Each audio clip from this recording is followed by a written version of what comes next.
Welcome to the MS Education podcast series. Thank you for joining me. I'm Kim Repchak, and in each episode, we are going to be joined by an expert to discuss strategies for living well with MS.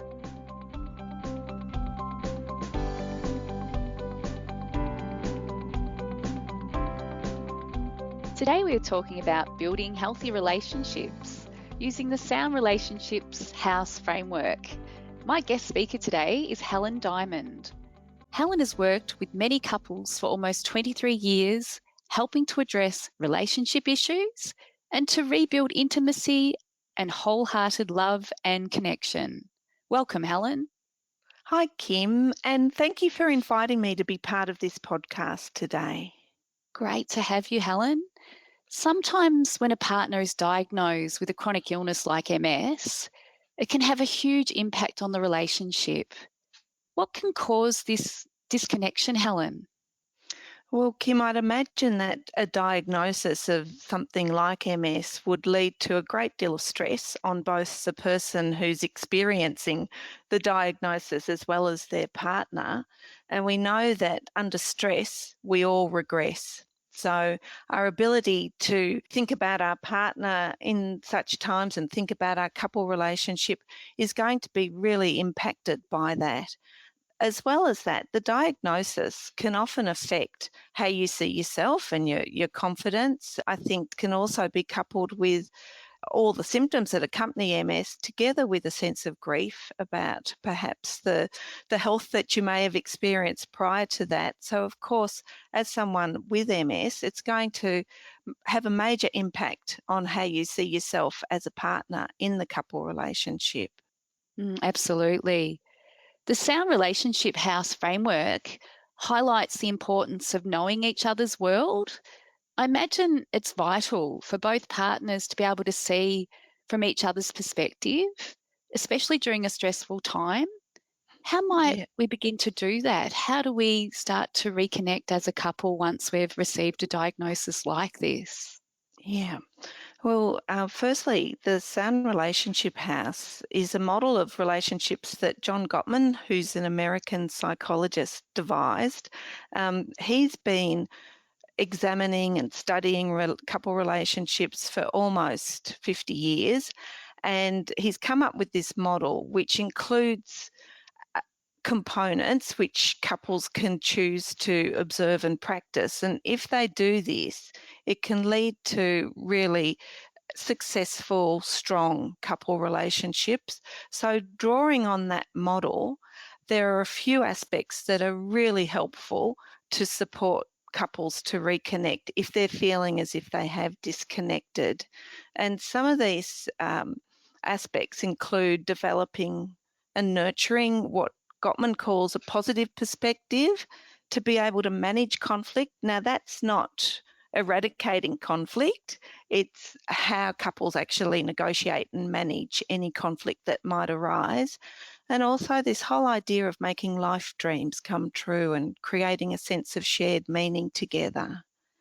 So it's really important to be able to get to know each other's world, especially during stressful periods, and to be able to do this without judgment, to encourage both partners to be curious and kind and empathic when they're going through such a stressful and difficult time.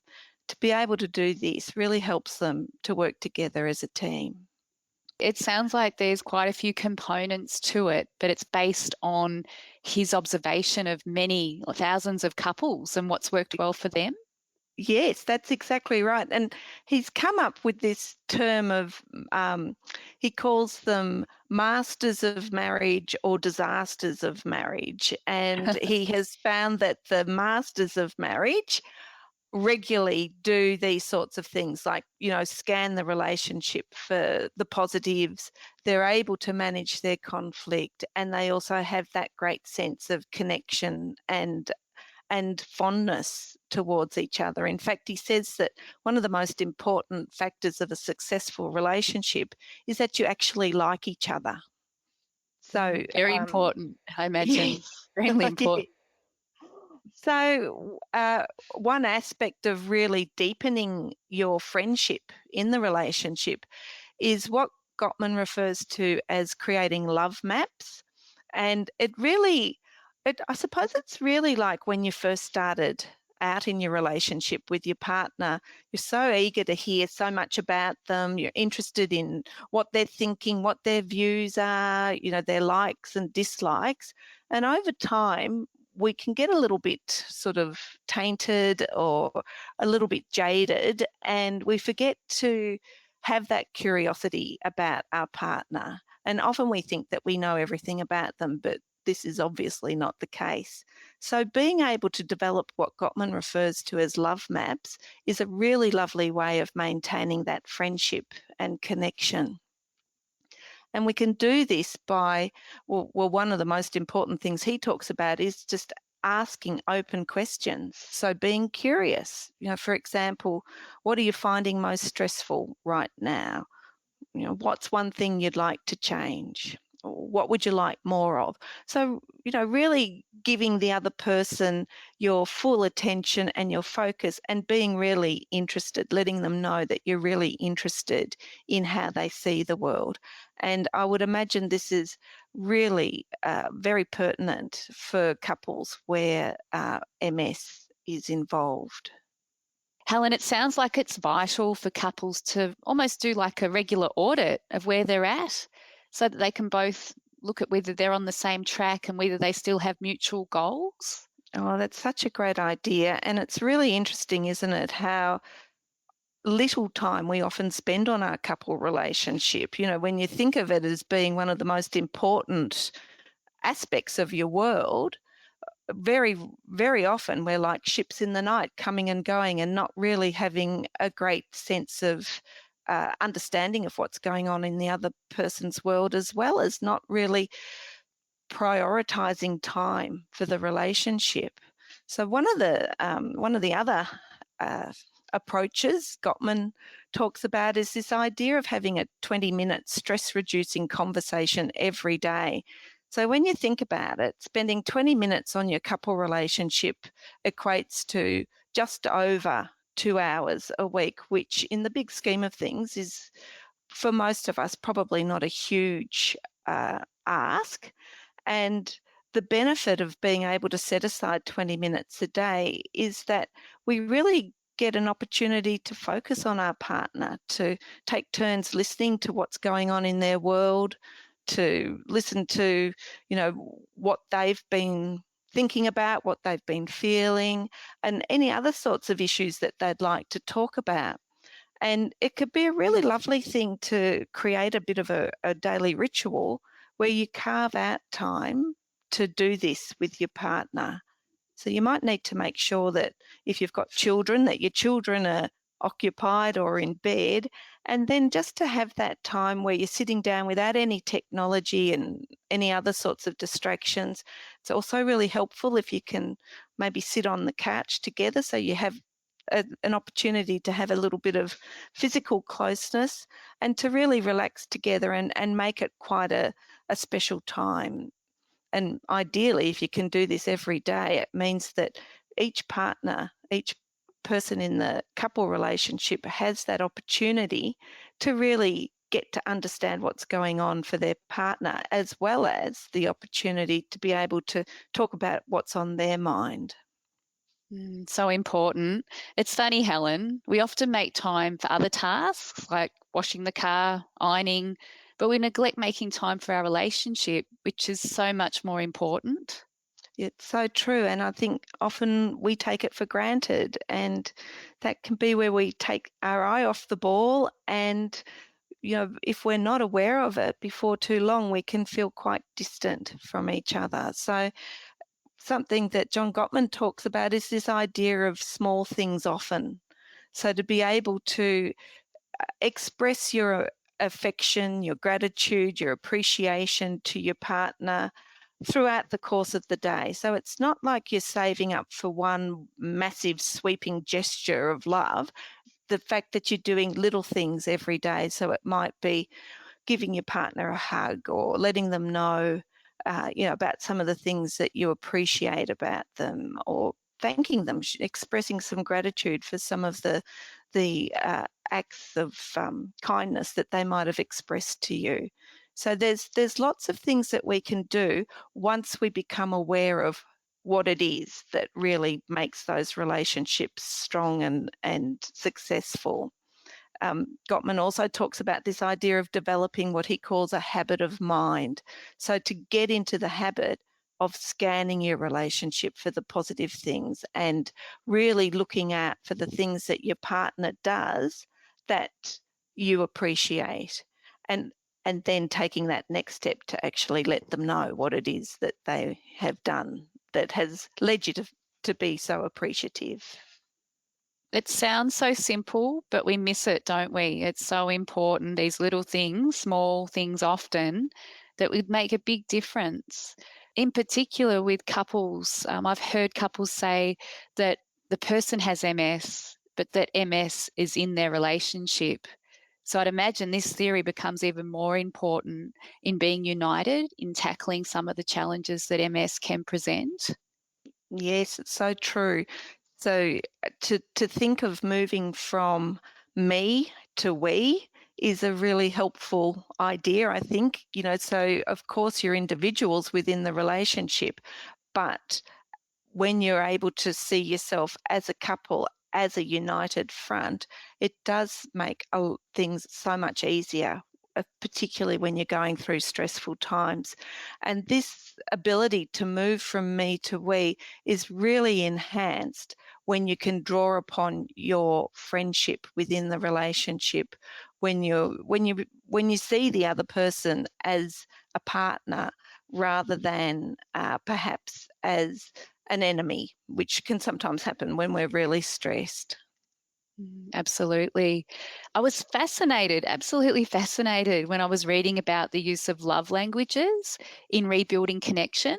Would you mind telling us a little bit more about love languages, Helen?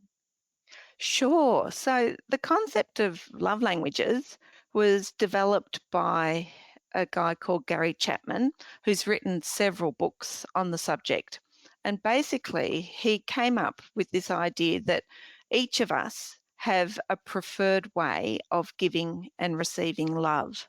And he calls these the 5 love languages. So the languages are quality time, which, for example, could be spending time together, just sitting around on the couch, just enjoying each other's company. Acts of service. So that can be things like doing things for the other person, making them a cup of tea, doing work around the house, going to your paid employment to support the financial health of the family. Gift giving is the third act of service, which is fairly self-explanatory. It's really letting the other person know that you're thinking of them by perhaps picking up a little gift here and there and just really enhancing your sense of connection with them that way. The fourth love language is physical touch, which can include things like massage, hand holding, cuddles, and both non-sexual and sexual touch. And the final love language is words of affirmation. So letting the other person know what you appreciate about them. This could be verbally, text messages are great, writing little notes and cards. So when you have a bit of an idea about what your partner's preferred love language is, you can then really make a big impact in the relationship by choosing to make a deposit into their tank of well-being. And this can be a little bit tricky because if you're not sure of your partner's love language, and if their love language is different to yours, you might be thinking that you're sort of making big deposits, but in fact, they're not hitting the spot as much as the being able to sort of tune in to what their love language might be.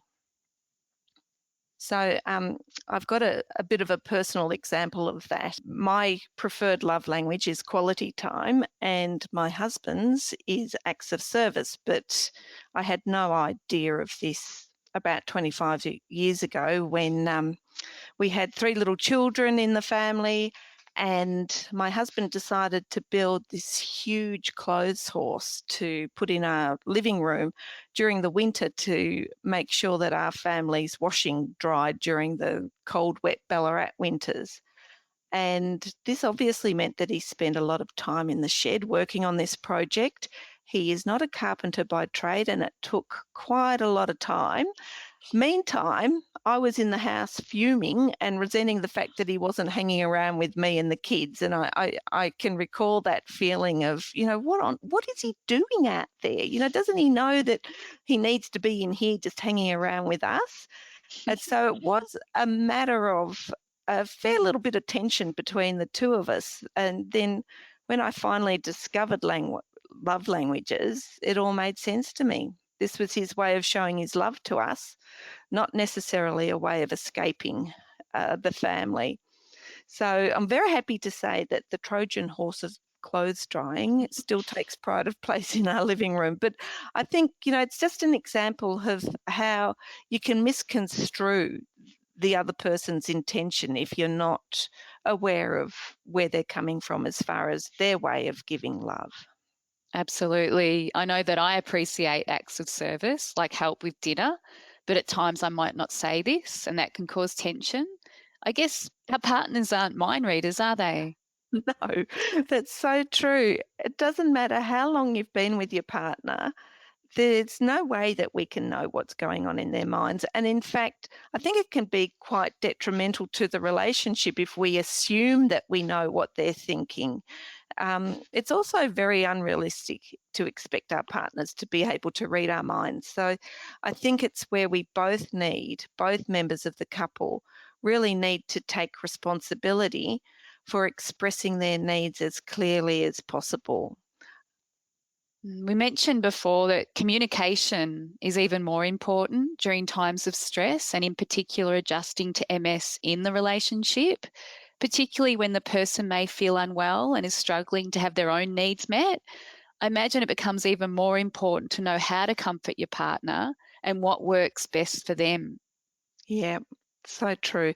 And love languages are a great way to show your partner you care and that you're supportive of them. I think it's also really important for the person who is feeling unwell to feel comfortable to express to their partner how they're travelling. As we've mentioned, our partners aren't mind readers, and I think from my understanding of MS, sometimes you can look perfectly well and perfectly healthy and perfectly on the ball, but you might be having a really tricky day. So unless uh, we're able to get into a habit of communicating how we're feeling and being receptive to that, it can lead to a lot of disillusionment and perhaps a lot of tension too. One of the love languages is physical touch, affection. Many people with MS talk about the loss of libido and sometimes intimacy during the time of diagnosis and perhaps when there's been further changes in their MS. How can they work around this? Is there other ways that they can show love? Yes, there are. It can also be about exploring different ways of being affectionate towards each other. So, yes, physical touch and affection is obviously very important and more important to some than others. By being aware of each other's needs, being fully present, setting aside some time to go on a date together to really invest some time and energy into the relationship can be really lovely. Being able to just sit on the couch together and hold hands, massage, anything that's going to bring that sense of closeness together can be really, really helpful. And it's also really important, I think, to be aware of that during times of fatigue, it might just be more like a cuddle on the couch that's probably more appreciated than any of the more sort of intimate experiences that you may have been, the partner may have been anticipating. Can one love language lead to another? I know that if I'm feeling more supported with help around the house, I've got a lot more energy for other love languages. and I feel like giving kind words and appreciation. But I can tell you that in reverse, if I'm not feeling supported, I'm not feeling like touching anyone, don't come near me, if you know what I mean. Absolutely. And I think it's such a common experience amongst us, especially a lot of the women I talk to who are mothers can feel absolutely touched out by the end of the day. And I am really sort of intrigued by this phrase that John Gottman coined, which is chore play. And he says that when men willingly help out around the house without having to be prompted by their partner, when they just seem to know what needs to be done, it can really lead to a greater sense of appreciation and closeness between the couple. And when you've had your partner clean the toilet for you or clean out the fridge, you're probably more likely to feel like being close to them, cuddling them, and showing your appreciation in different ways. Can you share a situation, perhaps where the love languages have worked in reconnecting a couple who may have been struggling with one partner not feeling well or having MS? Yes, I can recall a couple I met a few years ago, and the woman had MS.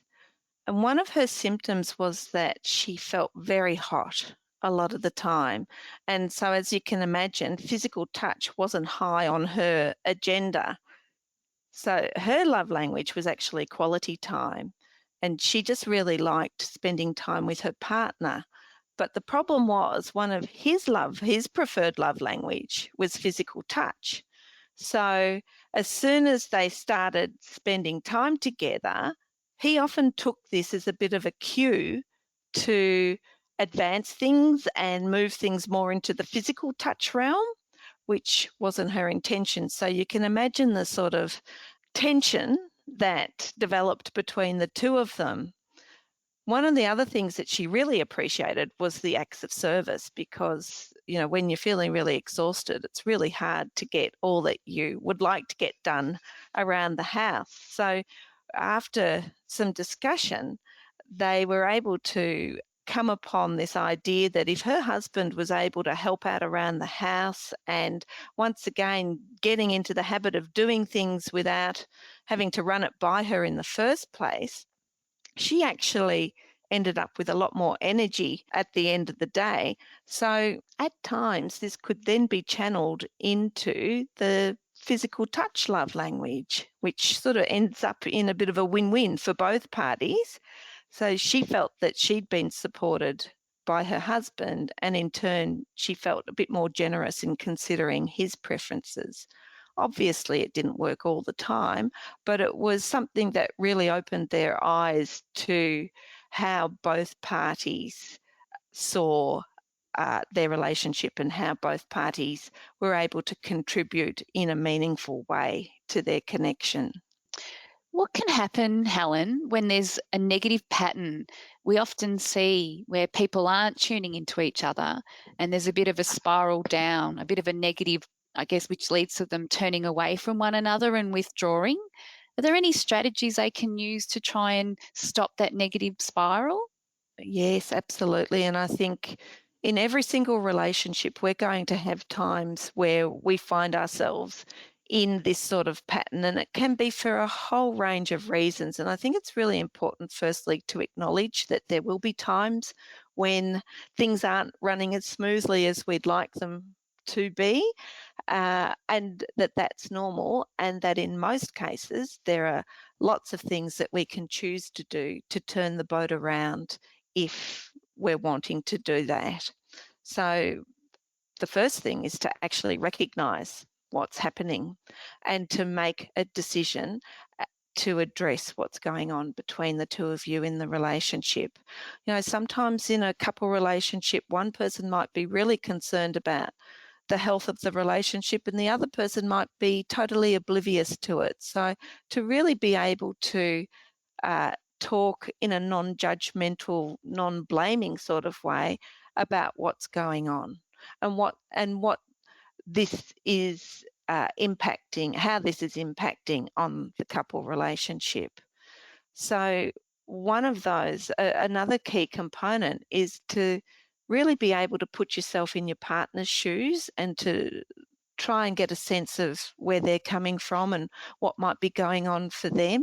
It's really difficult when you're going through tricky times in a relationship because often it becomes all about me and how I'm feeling. But if you're able to try and stand in your partner's shoes, you might be able to get a little bit of a sense of what's going on for them as well.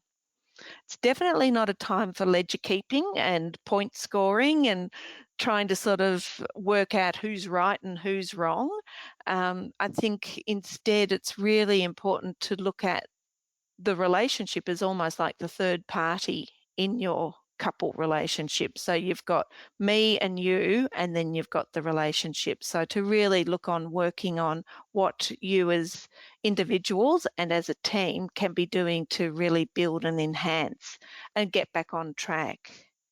That's Um, so interesting, Helen, because I imagine when you can see it as a third party, there's less emotion in it. You can both look at it outside of yourselves and hopefully Absolutely. then look at it more objectively. Yes, and it also means that it really removes the blame from considering the relationship. So it leads to less hand grenade throwing across the room to each other and hopefully to more of a sort of a problem solving mindset to be able to say, okay, this is what's been happening. What can we do to get back on track? Gottman calls the stages the four horsemen of the apocalypse in managing negativity and conflict. Are you able to Yeah. talk a bit more about those? Yes, absolutely. So he has identified through researching the masters and disasters of marriage some patterns in relationships that can be potentially really, really harmful. The good news is that he's also worked out some antidotes to these patterns, which we'll talk about a little bit later. But to get back to the four horsemen of the apocalypse, these are criticism, contempt, defensiveness, and stonewalling. And stonewalling is where the partner withdraws from the interaction. So, of these four horsemen, contempt has been found to be the most toxic. And it's actually, if there's a great deal of contempt in the relationship, it is really a sign that there's a lot that needs to be addressed. And it's often characterized by eye rolling, that sort of sense of superiority, taking the high moral ground, and doing a lot of put downs towards your partner. So the research has shown that if there's contempt in a relationship, not only is it really toxic for the relationship, but it can have a massive impact on your physical health as well. So it's something where possible that ought to be avoided as much as we can. So, as I said before, there are some antidotes to some of these patterns. So, some of these ways of turning things around, if you do recognize and identify some of these elements in your relationship, could be things like working towards practicing complaints rather than criticism. So, Gottman says that he believes there's no such thing as constructive criticism, that as soon as you start criticizing, it can really lead to the other person not being very receptive at all. So instead, he suggests that couples try what he calls making a complaint. So that's really sticking to those I statements that some people may have heard about. It's that idea of it's almost like making a formula. It's I feel, and then you add what you feel, when, and you describe what it is that has happened, and I would like, and then you add what it is that you'd like. So, for example, it could be I feel really annoyed when the wet towels are left on the bathroom floor, and I'd appreciate it if you could put them on the towel rail after you've had a shower, please. rather than, "You're such a lazy slob. How many times have I told you to tidy yourself up?" So you can see the difference. You're not playing the person, you're just stating the facts. And by being able to make complaints like that, the receiver of the complaint is much more likely to be receptive rather than if there's name calling and contempt. So, another way of mitigating against some of these more negative patterns in a relationship is to really practice appreciation and gratitude towards your partner, to remind yourself of all the positive qualities that they possess. And as I've mentioned before, to really scan the relationship for the good things, to really shine that spotlight on the good things about your partner and the things that are working within your relationship. To mitigate against defensiveness, we're encouraged to take responsibility for our own actions. And that might mean, if your partner says something to you and you can feel yourself sort of tensing up and getting ready to attack, to make a conscious effort to soften your shoulders, to soften your eyes, and to really lean in to what it is that they're saying. The other approach that Gottman says is really very helpful, particularly if we're getting really worked up, is to call a 20-minute break. Because once you're really, really worked up, you're not in any position to be discussing things in a rational way. And it's also the time when you're more likely to overstep the mark and say things or do things that you might regret. I know it can take some time to recover after you've flipped your lid. Yes. Best to take a step aside, take a few breaths to get your lid back on, and then you can respond in a more thoughtful way. Yeah. So it's such a wonderful skill to practice, being able to self soothe and calm yourself. So if you're able to keep your lid on when you're having some of these difficult discussions, there's a very good chance that the discussion will end satisfactorily. Whereas if you start a discussion with criticism or defensiveness or a personal attack, the chances of the discussion resolving in a nice sort of positive way for everyone are very, very slim. Mm. I read that when a couple is unhappy, they only see 50% of the positive things that their partner does. And I also read that for every negative comment or action we take, it takes 5 positives to get back to normal again. Is that right? Yes.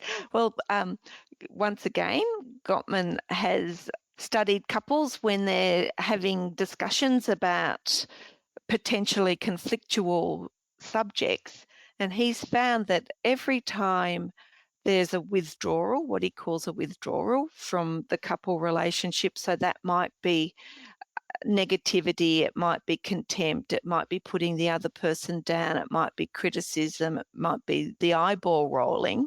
It actually takes 5 positive responses to return to equilibrium in the couple relationship. So I think that just indicates how damaging the negativity in a relationship can be.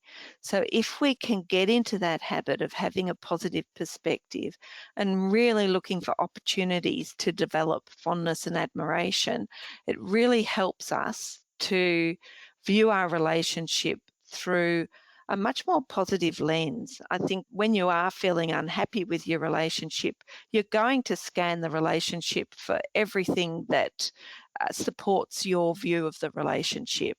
So even if your partner makes you a cup of tea or goes out and buys you a gift, you're more likely to say, "Oh yeah, that's because they want something," or to see that intent as not as loving as perhaps as they had intended it. So yes, once again, that idea of looking for the positives in the relationship. Gottman's also identified that in all couple relationships, 69% of the things that we fight about are not resolvable. That might be things like do you put the lid on the peanut butter jar after you've used it? Or do you put the toilet seat down after you've used it? Or, a whole range of issues.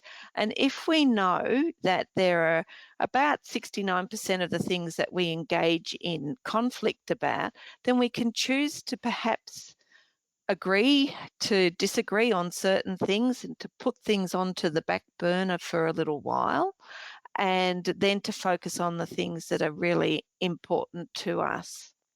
So one thing that you might like to think about is to just think about 3 things about your partner that you really like and are grateful for. And you could incorporate that into your day. At the end of every day, just take some time to think about what it is that you really appreciate. And I think it's really important to say them, even if we're thinking about them, because it's really important to pump each other's tires up and build this sense of connection with each other. This is great information for couples, Helen. Is it possible to give your 3 top tips in building sound relationships? Sure. Well, the first 2 are actually what Gottman says are the most 2 important aspects of creating a strong, sound relationship.